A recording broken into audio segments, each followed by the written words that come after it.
बेहिसाब इश्क भाग 3। अब तक हमने पढ़ा है कि गौरी ने गाड़ी रोकने के लिए कहा और खुद उतरकर रुद्र की गाड़ी के पास आ गई, लेकिन रुद्र यहाँ नहीं था। आसपास बहुत से सूखे पेड़ थे, एक दो झोपड़ी से घर थे। गौरी ने इधर उधर देखा लेकिन रुद्र नहीं दिखा।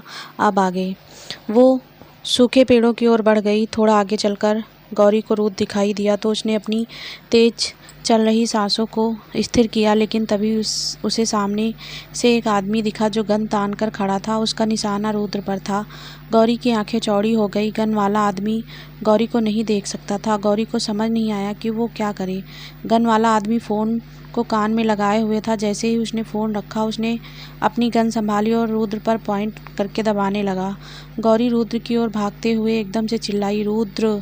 रुद्र ने झटके से पीछे देखा तो एक गोली उसके सिर के ठीक सामने से निकल गई। एक पल के लिए रुद्र को झटका सा लगा। उससे सामने से गौरी भागकर आते हुए दिखाई दी। रुद्र ने खुद को संभाला। तब तक गौरी उसके पास आई और उसका हाथ पकड़कर एक झोपड़ी के पीछे ले गई। रुद्र गौरी को यहाँ देखकर शॉक में था और उस पर गोली चलने से और भी ज़्यादा झटका सा लगा था। गौरी ने रुद्र का हाथ छोड़ दिया और जल्दी जल्दी बोलने लगी, तुम्हारी जान खतरे में है रुद्र। यहाँ से बहुत से लोग हैं जो तुम्हें मारना चाहते हैं। जल्दी से यहाँ से निकलने का सोचो। रुद्र तो गौरी को बोलते हुए देखता ही रह गया था। उसकी आवाज़ इतनी प्यारी और मीठी थी कि कोई भी सुन ले तो अपने होश खोए बिना ना रह पाए। रुद्र अब भी गौरी की आवाज़ में गुम था तो गौरी ने उसे पकड़ कर हिलाया और बोली, तुम सुन रहे हो ना मैं क्या कह रही हूँ? रुद्र होश में आया। वो गौरी की आंखों में देखते हुए बोला, तुम बोल सकती हो। गौरी अब एकदम चुप हो गई। रुद्र कुछ बोलने वाला था, तभी 4-5 आदमी अपने हाथों में बड़ी बड़ी बंदूक लिए उनके सामने खड़े हो गए। रुद्र ने जब आदमियों को देखा तो गौरी को अपने पीछे कर लिया और खुद उनके सामने खड़ा हो गया। आदमियों में से एक आदमी रुद्र के इधर उधर झुककर गौरी को देखने की कोशिश कर रहा था। वो अपनी गर्दन को कभी इधर तो कभी उधर करके बोला, मारने तो आपको आए थे रुद्र शाह, लेकिन हमें क्या पता था आप कोहिनूर हीरा छुपाए बैठे हो। गौरी ने रुद्र के बाजू को कसकर पकड़ लिया तो आदमी बोला, चलो रुद्र शाह, आपकी जान नहीं लेते हैं, हम इस लड़की को लेकर जाते हैं। तौहीन साहब का दिल खुश हो जाएगा, वो इसे अपनी रानी बनाकर रखेंगे। रुद्र कुछ नहीं बोला तो आदमी ने दूसरे आदमी को इशारा किया। आदमी रुद्र गौरी की ओर बढ़ गया और गौरी को पकड़ने के लिए हाथ आगे बढ़ाया ही था कि रुद्र ने अपना हाथ पकड़कर मोड़ दिया। आदमी दर्द से कराह उठा। दूसरे आदमी ने बंदूक दिखाते हुए कहा, देखो रुद्र शाह, या तो लड़की ले जाने दो या फिर ये जान से जाएगी। तुम्हारी आंखों के सामने गोलियों से छलनी हो जाएगी। रुद्र ने मुट्ठी कस ली लेकिन वो कुछ नहीं कर सका। एक आदमी आया और गौरी को खींच ले आया। सभी आदमी रुद्र को गन दिखाते हुए उससे दूर जाने लगे। जब सबकी नज़र रुद्र पर से हट गई तभी गौरी के साथ आए हुए आदमी ने रुद्र की ओर चुपके से गन फेंक दी।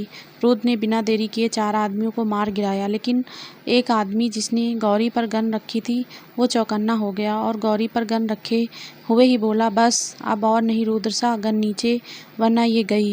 रुद्र ने गन रखने के लिए हाथ नीचे ही किया था कि गौरी के साथ आए आदमी ने पीछे से आकर आदमी के सिर पर डंडे से वार किया, जिससे वो लड़खड़ा गया और गिर गया। गौरी उससे दूर हो गई। रुद्र की जान में जान आ गई।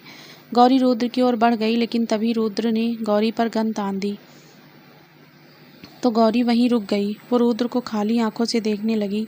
गौरी के साथ आए आदमी ने आगे आकर कहा, साहब, इन्होंने तो आपकी जान बचाई है, आप इन्हें ही मार रहे हो। लेकिन रुद्र ने एक ना सुनी और गौरी पर गोली चला दी। गौरी लगते ही गौरी गिर गई। रुद्र ने गौरी पर गोली तो चला दी थी, लेकिन वो गोली गौरी को ना लगकर उसके पीछे खड़े उस आदमी को लगी थी जो कुछ देर पहले गौरी पर गन ताने खड़ा था।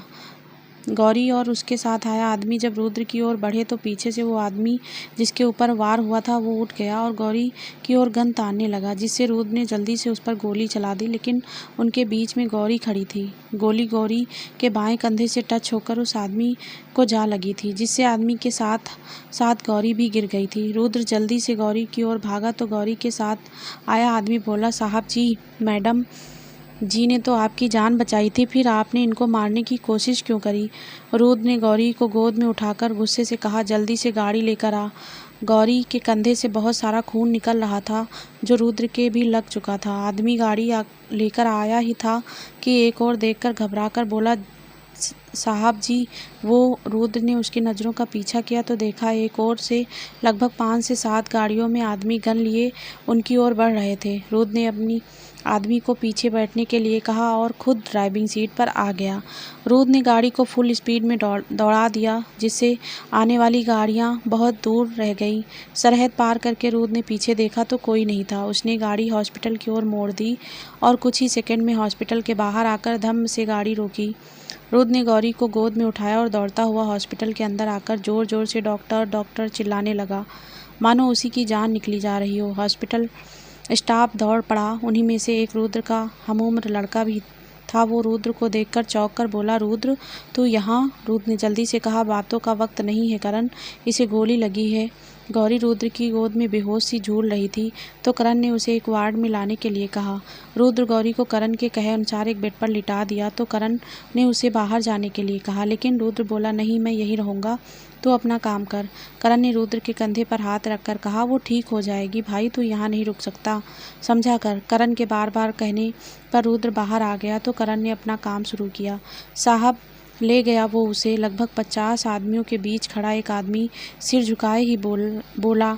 उन सबके सामने एक बड़ी सी और अजीब सी कुर्सी पर बैठा आदमी बोला, कोई बात नहीं, हम उसे महल से उठा लेंगे, उसे ठीक होना भी तो ज़रूरी है ना। कोई कुछ नहीं बोला तो आदमी कुर्सी पर से उठा और बोला, तौहीन कुमावत को पहली बार कोई लड़की पसंद आई है, वो उसे ऐसे ही तो नहीं छोड़ सकता ना। अच्छा हुआ जो हमने जेते के शर्ट पर कैमरा लगा दिया था, वरना हमें वो सुंदरी दिखती कैसे। तौहीन की बातें सब सिर झुकाए सुन रहे थे, मानो वे सब उसके लिए कभी भी जान देने को हाजिर हों। अब तौहीन शांति से बैठ गया और सोचने लगा कैसे उसने गौरी को देखा था। जेता जिसने गौरी और रुद्र को बात करते देखा था, उसने जैसे उन दोनों पर बंदूक लगाई थी, तौहीन को गौरी दिखाई दी, जिससे वो गौरी की सुंदरता पर मुग्ध हो गया और जेता को रुद्र को छोड़कर गौरी को लाने का आदेश दिया था। इसी कारण जेता गौरी को अपने साथ लेकर आना चाहता था, लेकिन रुद्र ने उसे कामयाब नहीं होने दिया। रुद्र की ओर जो गाड़ियाँ गई थी, ये भी तौहीन कुमावत के लोग ही थे जो रुद्र को रोकना चाहते थे, लेकिन नहीं रोक पाए थे। तौहीन कुमावत यहाँ का नामी आतंकवादी था, जिसे उसके आदमियों के अलावा किसी ने नहीं देखा था।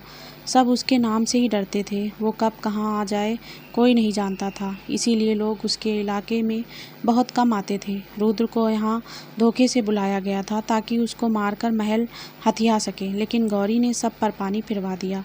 तौहीन गौरी को देखने के बाद अपने असफल होने का गुस्सा भी भूल चुका था। गौरी अब उसके लिए ज़रूरी सी हो गई थी। वो गौरी के लिए कुछ भी कर गुजरने को तैयार था। करण जैसे ही बाहर आया, रुद्र जल्दी से उसके पास आया। करण ने रुद्र के कंधे पर हाथ रखकर कहा था ना, कुछ नहीं होने दूंगा, ठीक है वो। रुद्र ने करण को एक और किया और गौरी के पास चला गया, जो आंखें बंद किए एकदम शांत सी लग रही थी। करण रुद्र के पीछे पीछे ही अंदर आ गया और बोला, वैसे है कौन ये, और तू कब से लड़कियों के चक्कर में पड़ गया। रुद्र ने करण को घूर कर देखा तो करण हल्का सा हंस दिया। रुद्र ने बिना उसे देखे ही कहा, दांत मत फाड़। करण, हाँ तो बता ना कौन है ये। रुद्र ने करण को शुरू से आखिरी तक सब बता दिया तो करण ने चिंतित होते हुए कहा, तौहीन कुमावत यार भाई, वो तो जाना माना आतंकवादी है। रुद्र कुछ नहीं बोला तो करण ने उसके कंधे पर हाथ रखकर कहा, इनका ध्यान रखना, मुझे लगता है तौहीन चुप बैठने वाला नहीं है। रुद्र ने हाँ में गर्दन हिलाकर कहा, मैं इसे घर ले जा सकता हूँ। करण, कल सुबह, आज रात यहीं रहने दे। रुद्र ने कुछ नहीं कहा तो दोनों बाहर आ गए। करण ने जाते हुए कहा, कुछ देर में इन्हें होश आ जाएगा, तब आऊँगा मैं, तू यहीं रुक। करण चला गया तो रुद्र ने अपने साथ आए आदमी से वापस जाने के लिए कहा। आदमी चला गया। रुद्र ने सावनी को फ़ोन करके सब बता दिया। सावनी रोते हुए बोली, भाई मैं यहाँ अकेली कैसे रहूँगी। रुद्र, सावनी, दादी सा के साथ सो जाना, बाकी महल में सब हैं तो रखवाली करने वाले, तू चिंता मत कर, मैं ज़्यादा दूर नहीं हूँ। सावनी ने कुछ नहीं कहा तो रुद्र ने फ़ोन रख दिया। रुद्र गौरी के इधर उधर चक्कर काट रहा था, क्योंकि 1 घंटे के बाद भी गौरी को होश नहीं आया था। इसीलिए रुद्र को चिंता हो रही थी। ना ही करण वापस आया, ना ही गौरी को होश आ रहा था, इसीलिए रुद्र का पारा हाई हो रहा था। रुद्र के सब्र की सीमा पार हो गई तो वो करण के कैबिन की ओर चला गया, जहाँ एक नर्स अकेली बैठी अपनी काम में बिजी थी। रुद्र ने उससे करण के बारे में पूछा तो नर्स बोली, सर का पता नहीं है कहाँ गए हैं, किसी से तो कुछ बताकर भी तो नहीं गए। वो बोल ही रहे थे कि तभी करण वहाँ आ गया। रुद्र ने जैसे ही करण को देखा वो करण की ओर बढ़ गया और उसके कॉलर पकड़कर बोला, उसे अभी तक होश नहीं आया और तू बाहर घूम रहा है। करण ने रुद्र को धक्का देकर खुद से दूर करते हुए कहा, उसी के लिए दवा लेने गया था, किसी और पर भरोसा नहीं कर सकता मैं, इसीलिए खुद ही चला गया। करण ने एक नज़र रुद्र को देखा और गौरी के वार्ड की ओर बढ़ गया। करण ने गौरी को एक इंजेक्शन दिया और बोला, आई थिंक अब इन्हें होश आ जाए, कुछ देर तक इंतज़ार करते हैं। रुद्र, हुआ क्या है इसे? गोली तो थोड़ी सी टच हुई थी ना? करण ने रुद्र को घूर कर कहा, मिस्टर सिंह राठौड़, रुद्र सिंह राठौड़, गौरी की आवाज़ से लोग मर जाते हैं और जिस तरह तूने मुझे हालात बताए हैं उसके अनुसार तो ये लड़की बहुत मजबूत है, जो लड़ रही है ज़िंदगी और मौत से। रुद्र अब चुप हो गया। तभी उसका फ़ोन बजा। सामने से सावनी रोते हुए बोली, भाई यहाँ महल में लाइट चली गई है। मैं भाई सावनी को यूं रोता देख रुद्र जल्दी से उठा। उसने जल्दबाजी में करण से कहा कि वो गौरी का ध्यान रखे, उसे अभी महल जाना होगा। करण ने रुद्र को बेफिक्र होने के लिए कहा और गौरी का ध्यान रखने का वादा किया। रात के करीब 1 बजे रुद्र महल पहुंचा तो देखा सचमुच लाइट नहीं थी। उसने जैसे ही महल में कदम रखा पूरा महल लाइट से जगमगा उठा। लाइट आ गई तो रुद्र ने चैन की सांस ली। तभी उसके फ़ोन पर किसी अनजान नंबर से कॉल आई। रुद्र ने फ़ोन पिक करके कान में लगाया तो सामने से कहा, रुद्र सिंह राठौड़, महल की इतनी कड़ी सिक्योरिटी के बावजूद लाइट इतनी देर तक कटी रही, तो सोचिए हॉस्पिटल में क्या हो रहा होगा। ये कहते ही फ़ोन कट गया। रुद्र का दिल धक्क से रह गया। वो गौरी को वहाँ सिर्फ करण के भरोसे कैसे छोड़कर आ सकता है। अब रुद्र उल्टे पांव हॉस्पिटल की ओर भागा। गौरी को होश आया तो सामने करण बैठा था। गौरी अनजान इंसान को देखकर घबरा गई तो करण ने उसे प्यार से कहा, आप डरिए मत, मैं रुद्र का दोस्त हूँ, वो महल गया है, आता ही होगा। गौरी करण की बात सुनकर उठने को हुई, तभी उसे कंधे में दर्द महसूस हुआ। गौरी की हल्की सी चीख निकल गई तो करण ने उठते हुए कहा, अरे आप उठिए मत, आप अभी पूरी तरह से ठीक नहीं हुई हैं, आराम से लेटी रहिए। अब गौरी ने कोई हरकत नहीं करी। तभी हॉस्पिटल की लाइट चली गई तो करण सकपका गया। उसने धीरे से कहा, ये हॉस्पिटल की लाइट कैसे जा सकती है? आज से पहले तो ऐसा नहीं हुआ। करण की आवाज़ गौरी के कानों तक पहुंच गई तो गौरी और ज़्यादा घबरा गई, लेकिन वो कुछ बोली नहीं। करण ने बाहर जाते हुए कहा, आप उठिएगा मत, मैं देख कर आता हूँ। गौरी करण को रोकना तो चाह रही थी, लेकिन उसके मुंह से कुछ नहीं निकला। करण चला गया तो गौरी दरवाजे की ओर देखने लगी। कुछ देर यूं ही देखने के बाद उसे चंद्रमा की रोशनी में एक परछाई दिखाई दी जो उसकी ओर बढ़ ही रही थी। गौरी ने बेड को कसकर पकड़ लिया और उठने की कोशिश करने लगी, लेकिन वो ना तो उठ पाई ना ही बोल पाई। परछाई किसी आदमी की थी जो धीरे धीरे दरवाजे के पास आकर खड़ा हो गया। गौरी डरी हुई आंखों से देख रही थी। तभी परछाई बोल पड़ी, वेलकम टू माई लाइफ, मैं तुम्हें लेने आऊँगा, आज नहीं सही वक्त आने पर, इंतज़ार करना मेरा। गौरी डर के मारे कांपने लगी थी। अब उसके शरीर में इतनी ताकत आ गई थी कि वो उठकर बैठ गई। गौरी ने डरते हुए कहा, कौन हो तुम? परछाई की तरफ से आवाज़ आई, तुम्हारा प्यार हूँ, बुज़दिल की तरह नहीं, महल से लेकर जाऊँगा सबके सामने से। गौरी काँप उठी। परछाई की ओर हंसने की आवाज़ आने लगी थी। अब परछाई वापस से पीछे जाने लगी। आवाज़ आई, अपना ध्यान रखना माय लव। परछाई के जाते ही झट से लाइट आ गई। गौरी बेड पर सिकुड़ कर बैठ गई। उसके कंधे पर जो ड्रेसिंग की गई थी वो हट गई। उसका कंधा खून से सना साफ दिखाई देने लगा।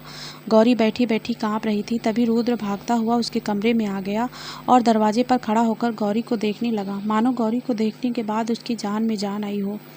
गौरी जमीन को घूर रही थी, इसीलिए रुद्र को नहीं देख पाई। रुद्र भागकर गौरी के पास गया तो गौरी ने नज़रें उठाकर रुद्र को खाली आंखों से देखा। रुद्र चिल्लाया, करण, लेकिन करण की कोई आवाज़ नहीं आई। रुद्र फिर चिल्लाया, अब भी कहीं से कोई हरकत नहीं हुई।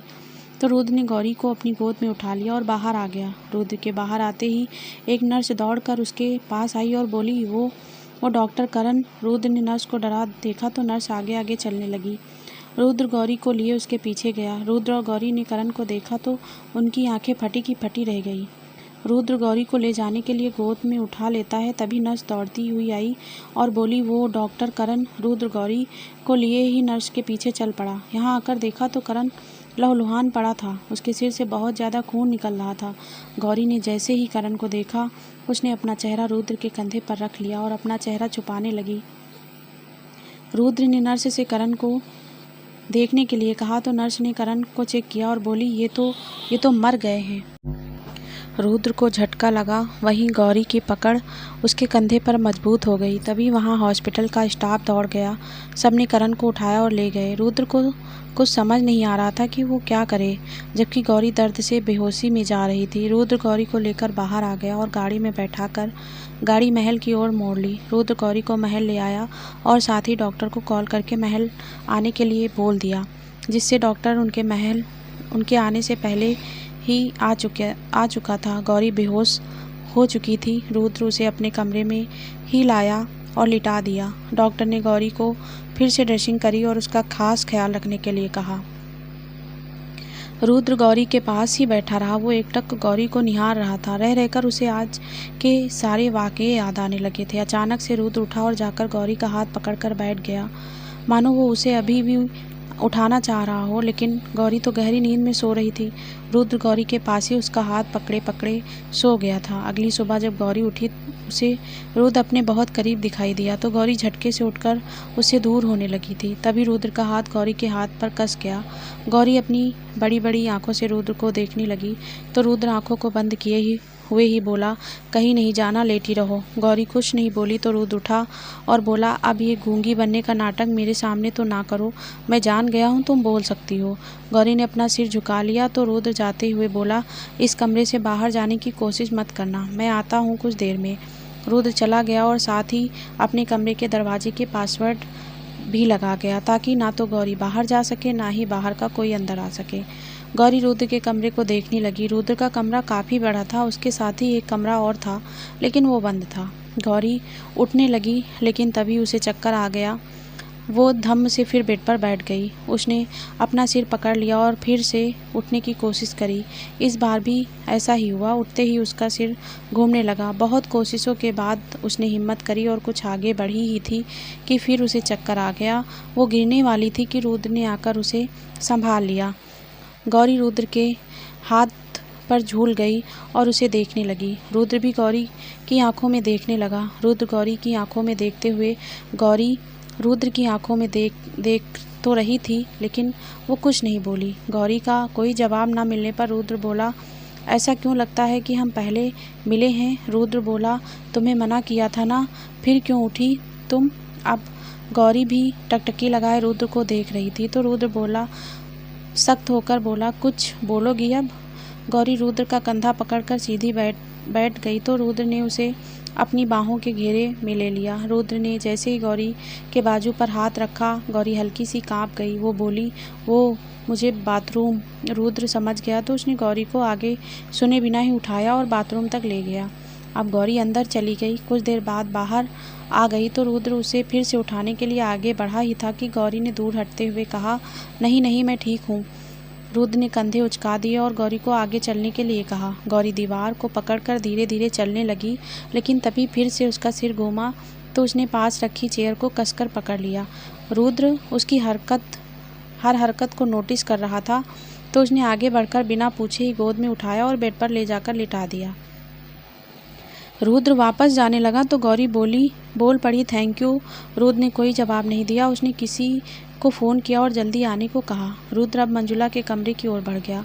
मंजुला अपने कमरे में इधर उधर चक्कर काट रही थी। गौरी कल से उसके पास नहीं आई थी, ना ही रुद्र आया था, इसीलिए उसे चिंता हो रही थी। सावनी रात में आई थी, लेकिन उसने उससे कोई बात नहीं करी थी। रुद्र ने दरवाज़ा खोला, जिससे मंजुला को किसी के आने की आहट महसूस हुई, तो वो जाकर अपने बेड पर आंख मूंदकर झूठ में सो गई। रुद्र वहां पहुंचा तो देखा वो आराम से सो रही हैं। रुद्र मंजुला के पास जाकर उसकी ओर पीठ करके बैठ गया। मंजुला नहीं उठी तो रुद्र ने बोलना शुरू कर दिया, दादी सा, वो बोलती है, कल उसने मेरी जान बचाई, लेकिन अब उसकी जान खतरे में है। वो बोल सकती है, उसने मुझे धोखा दिया, फिर भी मुझे गुस्सा नहीं आया। दादी सा, देखो ना, मुझे गुस्सा नहीं आया। मैं जो लड़कियों के पास तक नहीं जाता था, बिना किसी हक के उसे अपने कमरे में लेकर चला गया। बिना उसकी इजाज़त के मैं उसे गोद में उठा लेता हूँ। मुझे कोई झिझक, कोई गुस्सा क्यों नहीं आता? ऐसा क्या है उसमें जो मैं एक पल में ही इतना बदल गया? रुद्र अपनी बातें बताता गया और मंजुला सुनती गई। रुद्र को लगा कि वो सो रही हैं, लेकिन वो रुद्र की हर एक बात पर हौले हौले मुस्कुरा रही थी। रुद्र अपनी बात कहकर चला गया तो मंजुला उठी और अपने कपड़ों की कबर्ड की ओर बढ़ गई। वहाँ से उसने अपने कपड़े निकाले और तैयार हो गई। अब वो किसी बड़े से साम्राज्य की महारानी लग रही थी, एक सख्त महारानी जो काफ़ी दिनों बाद अपने पहले वाले रूप में आई थी। मंजुला अपने कमरे से बाहर आ गई और शान के साथ चलने लगी। महल में काम करने वाले सब लोग जो भी मंजुला को देखते, हैरानी से सबकी आंखों की पुतलियां फैल जाती। जैसे ही मंजुला उनके करीब से गुजरती, वे सब एक और खड़े होकर सिर झुका लेते। मंजुला रुद्र के कमरे के आगे से निकल गई। रुद्र अपने कमरे में आया, उसके साथ ही डॉक्टर भी आया था जो रुद्र ने कॉल करके बुलाया था। रुद्र डॉक्टर से, इन्हें बार बार चक्कर क्यों आ रहा है डॉक्टर? डॉक्टर, इनका ब्लड बहुत ज़्यादा निकल चुका है, इसीलिए कमज़ोरी के कारण इन्हें चक्कर आ रहे हैं। मैं इन्हें दवा दे देता हूँ, बाकी इनके खाने पीने का ध्यान रखना। रुद्र ने हामी भरी तो डॉक्टर ने गौरी को चेक किया और दवा देकर चला गया। डॉक्टर के जाते ही गौरी उठकर जाने लगी तो रुद्र उसके सामने आकर खड़ा हो गया और बोला, कहाँ? गौरी ने आंखों को टिमटिमाते हुए कहा, ये आपका कमरा है, मैं मेरे कमरे में जा रही हूँ। रुद्र, नहीं, अब से तुम यहीं रहोगी। गौरी ने रुद्र को बड़ी बड़ी आंखों से देखते हुए कहा, मैं यहाँ? रुद्र ने तपाक से कहा, हाँ तुम यहाँ, तुम्हारी जान को खतरा है, इसीलिए अब से हमेशा मेरे साथ रहोगी। गौरी, लेकिन वो, रुद्र ने गौरी को बोलने ही नहीं दिया। वो बोला, ये सब भूल जाओ, कह दिया ना, यहीं रहना है तो रहना है। गौरी ने थोड़ा गुस्से से जल्दी जल्दी कहा, आप मुझे ऐसे मुझ पर हक नहीं जमा सकते, मुझे आपकी दादी को खाना देना है, वो रात से भूखी होंगी। रुद्र जो अपना काम कर रहा था वो एकदम से रुक गया और बोला, तुम दूसरों को की इतनी फिक्र क्यों कर रही हो, अपनी करो ना। गौरी उठकर चली गई, लेकिन उससे दरवाज़ा नहीं खुला क्योंकि रुद्र ने पासवर्ड लगाया था और वो उसके अलावा कोई नहीं खोल सकता था। गौरी ने बहुत कोशिश करी लेकिन कोई फ़ायदा नहीं हुआ। गौरी मुंह लटका कर वापस आ गई और बेड पर बैठ गई। रुद्र ने एक नज़र उसे देखा और अपने काम पर लग गया। मंजुला पूरे महल में घूम रही थी। सावनी ने जैसे ही मंजुला को देखा वो चौंक गई और भागकर मंजुला के पास आकर बोली, दादी साहब, आप ठीक हो गई? मंजुला ने कोई जवाब नहीं दिया, वो वैसी ही सख्ती से आगे बढ़ गई। सावनी ने रुद्र को कॉल किया। रुद्र ने जैसे ही कॉल पिक किया, सावनी बोल पड़ी, भाई, दादी साहब वो बाहर आ गई हैं। रुद्र ने जैसे ही सुना वो चौंक कर बोला, क्या दादी साहब आ गई? रुद्र को ऐसा देखकर गौरी घबरा गई। वो रुद्र से कुछ कहती उससे पहले ही रुद्र उठकर बाहर की ओर भागा। गौरी रुद्र के पीछे गई, लेकिन दरवाजे के पास आते ही रुद्र बाहर आ चुका था और दरवाज़ा बंद हो गया। गौरी अंदर ही रह गई। गौरी किसी बच्चे की भांति वहाँ खड़ी खड़ी कमरे को घूरने लगी। रुद्र की दादी सा मंजुला अपने कमरे से बाहर आ गई थी। इसकी जानकारी सावनी ने रुद्र को दे दी तो रुद्र बिना कुछ कहे ही बाहर चला गया, लेकिन गौरी अंदर ही रह गई। मंजुला महल के बाहर आ गई और बाहर रखी कुर्सी पर बैठ गई। मंजुला के आने की खबर सब जगह आग की तरह फैल गई तो गाँव के लोग अपने सब काम छोड़कर उनके पास आने शुरू हो गए। मंजुला कुर्सी पर बैठी रही। कुछ ही देर में महल के बाहर लोगों का जमवाड़ा लग गया। सब हाथ जोड़कर मंजुला के सामने खड़े थे, मानो वो उनके लिए इंसान नहीं भगवान स्वरूप हो। मंजुला बिना कुछ बोले सबको देख रही थी। सब एक एक करके मंजुला का हालचाल जान रहे थे। कुछ उसके आने से खुश थे तो कुछ उसके आने से नाखुश थे। एक आदमी, अच्छा हुआ महारानी साहब आप ठीक हो गई, अब सब और शांति बनी रहेगी। दूसरा आदमी, हम सब आपके आने से बहुत खुश हैं महारानी जी। सब एक एक करके बोल रहे थे। तभी मंजुला ने हाथ आगे करके सबको चुप करने के लिए कहा। सब चुप हो गए। अब मंजुला बोली, जानती हूँ सबने हमारी चिंता थी, लेकिन एक बात की 100 बात, मैं कोई बीमार ना थी। मैं अपनी जिद पूरी करवाना चाह रही थी जो मैंने पूरी होती दिखाई दे गई। इसीलिए आज मैं तुम सबके बीच में ही रहूँगी। मंजुला के कहते ही सब लोग खुश हुए और अपने अपने काम की ओर खुसर पुसर करते हुए चले गए। रुद्र जो दौड़ कर आया था, मंजुला की बात सुनकर पीछे ही खड़ा हो गया था। उसे खुशी थी कि उसकी दादी ने 2 साल जो जिद पकड़ रखी थी वो छोड़ दी। रुद्र जाने के लिए मुड़ा ही था कि मंजुला ने उसे रोक कर कहा, रुद्र रुक गया तो मंजुला उसके पास आई और बोली, महल और बाकी सब मैं संभाल लूँगी, तू उस छोरी ना संभाल, मैं उसके खातिर खाना भिजवा देती हूँ, खिला देना उसने। मंजुला कहकर चली गई। रुद्र यहाँ बुत बनकर खड़ा रह गया था। कुछ देर बाद उसने अपना सिर झटका और कमरे की ओर बढ़ गया। गौरी बेड पर बैठी दरवाजे की ओर टकटकी लगाए देख रही थी। तभी दरवाज़ा खुला और रुद्र अंदर आ गया। गौरी उठकर रुद्र के पास आ गई। रुद्र के दिमाग में अभी भी मंजुला के कहे शब्द गूंज रहे थे, इसीलिए उसने गौरी पर भी कोई ध्यान नहीं दिया। गौरी रुद्र के पीछे पीछे चलते हुए बोली, क्या हुआ? आपकी दादी सा ठीक तो है ना? रुद्र को तो जैसे कुछ सुनाई ही नहीं दे रहा था। गौरी ने एक बार फिर से कहा, लेकिन अब भी रुद्र ने कोई जवाब नहीं दिया। रुद्र आकर सोफे पर बैठ गया तो गौरी ने रुद्र को पानी का गिलास पकड़ा दिया। रुद्र ने गौरी को देखे बिना ही पानी का गिलास लिया और एक सांस में पी गया। रुद्र ने गिलास टेबल पर रख दिया तो गौरी थोड़ी तेज आवाज़ में बोली, अब बताओगे हुआ क्या है? अब जैसे रुद्र नींद से जागा हो। वो गौरी को देखकर हैरानी से बोला, तुम उठी क्यों? डॉक्टर ने आराम करने के लिए कहा है ना, जाओ आराम करो। गौरी रुद्र को घूरते हुए बोली, मेरे सवाल का जवाब दो पहले। रुद्र ने एक भूं उचकाकर कहा, नहीं दिया तो? गौरी वहीं रुद्र के साइड में बैठ गई और बोली, नहीं जाऊंगी आराम करने। अब रुद्र उठकर गौरी की ओर झुककर बोला, तो ठीक है, मैं उठाकर बेड पर बांध दूंगा तुम्हें। रुद्र गौरी को उठाने के लिए बढ़ा ही था कि गौरी ने उसे धक्का देते हुए कहा, अच्छा ठीक है, जा रही हूँ।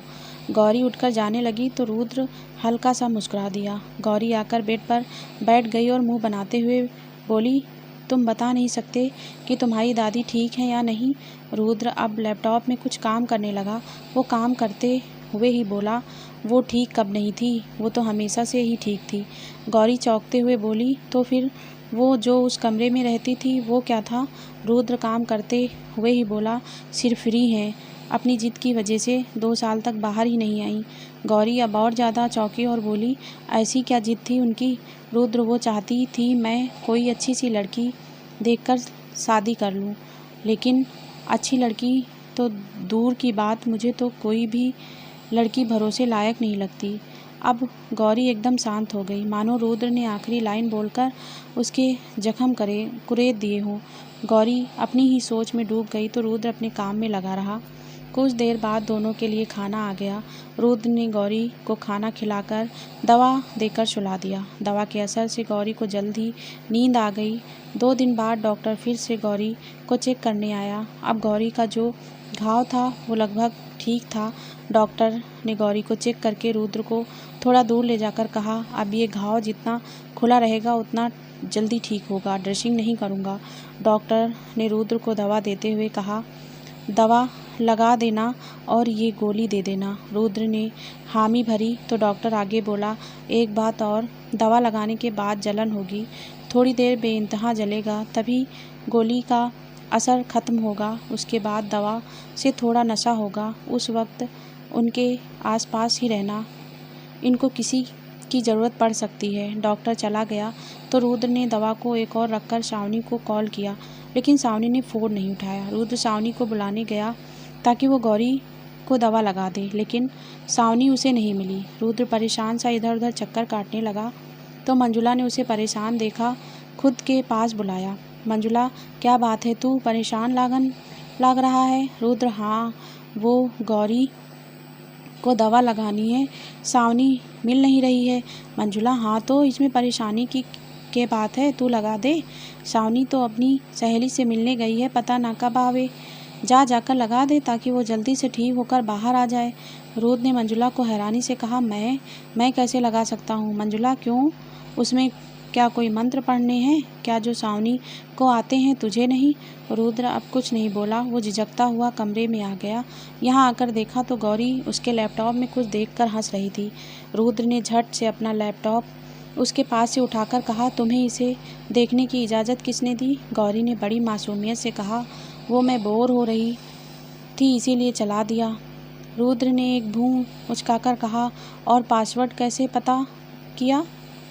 गौरी ने झिझकते हुए कहा, वो तो जब आप कल लगा रहे थे तब देखा था। अब रुद्र ने कुछ नहीं कहा। वो दवा लेकर आया और बोला, लाओ दवा लगा देता हूँ, हटाओ इसे। गौरी अब हैरानी से रुद्र को देखने लगी तो रुद्र ने झिझक कर कहा, ऐसे मत देखो, मुझे सावनी नहीं है यहाँ, वरना वो लगा देती। गौरी ने झट से दवा लेकर कहा, हाँ तो मैं खुद लगा सकती हूँ ना। रुद्र ने कंधे उचका दिए और लैपटॉप लेकर सोफे पर बैठ गया। अब उसकी नज़र लैपटॉप पर गड़ी हुई थी तो गौरी ने अपने कंधे से टी शर्ट को नीचे किया और दवा लगाने लगी। घाव थोड़ा नीचे तक फैल गया था जिससे गौरी को परेशानी हो रही थी और दवा लगाते ही जलन उठती तो गौरी की आह निकल जाती। गौरी दवा लगाने की नाकाम कोशिश कर रही थी लेकिन फिर भी उसे दवा नहीं लग रही थी। गौरी के जहाँ जहाँ दवा लगी वहाँ वहाँ हल्की सी जलन होने लगी थी जिससे गौरी को ज़्यादा तकलीफ़ हो रही थी। उसने आंखें बंद कर ली।